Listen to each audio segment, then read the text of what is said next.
Hello everyone, good morning. আবারও তোমাদের সামনে চলে এসেছি তোমাদের সবচেয়ে প্রিয় what I ate in a day video নিয়ে। চলো তাহলে দেখা যাক আজ সারাদিন কি কি খেয়েছি। সকালটা এক গ্লাস ছাতুর শরবত আর একটা ডিম সেদ্ধ দিয়ে শুরু হয়েছিল। পড়িয়ে আসার সময় চোখে পড়লো ডাব। অনেকদিন ডাব খাওয়া হয় না, তাই ভাবলাম আজ একটু শ্বাসওয়ালা ডাব খাবো, কিন্তু আনফর্চুনেটলি ডাবটায় শ্বাস ছিল না।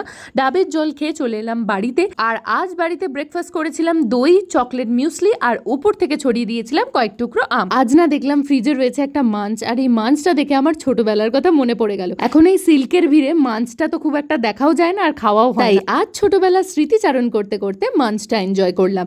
দেন চলে আসি দুপুরের লাঞ্চে, যেখানে ছিল সেদ্ধ ডাল, তার সাথে ছিল সয়াবিনের তরকারি আর সাথে ছিল আচার।